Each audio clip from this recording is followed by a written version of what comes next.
All right, 5, 4, 3, 2, 1, 0, and I made it.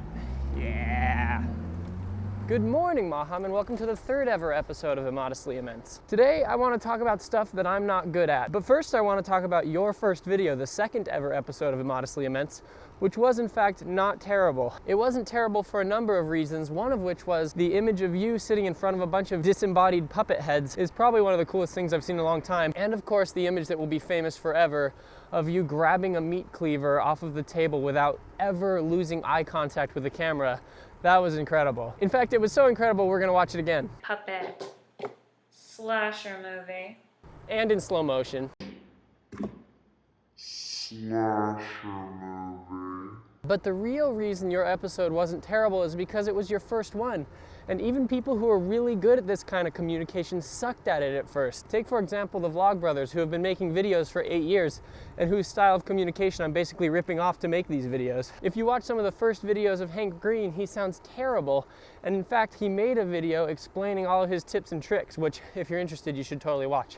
Hey, this is Casual Davey, here to finish what Business Casual Davey didn't. Another thing that I'd like to rip off from the Vlogbrothers is punishments. Punishments and rules are essentially what you do to keep a vlog interesting. The first self-imposed rule for me, I think, should be I can only mention bikes every other video. I think the reason for that's obvious. But I'm gonna try to stick to it. So since the last video was all about clunkers, this one's not about them at all. For you, I'm not sure what your first rule should be, but think about it. Maybe yours could be that you don't worry about what you do with your hands. And then, of course, whenever we break a rule, we come up with a punishment for one another, which we have to act out in one of our videos. But back to stuff that I'm not good at. I'm not good at a number of things which seem to stem from the fact that I have a terrible memory. And nowhere does my crappy memory manifest itself like it does when it comes to music. I love music so much, but since about the time I was 13 until present day, if you ask me what my favorite band is, I would go completely blank. So anytime I come across anyone who's good at remembering music, I'm pretty impressed. And I also use it as a chance to get educated about new stuff that I haven't heard. So the last book I read was Chuck Klosterman's Killing Yourself to Live, which is basically a story of him driving around the country being wistful about girls that he hasn't slept with in a while.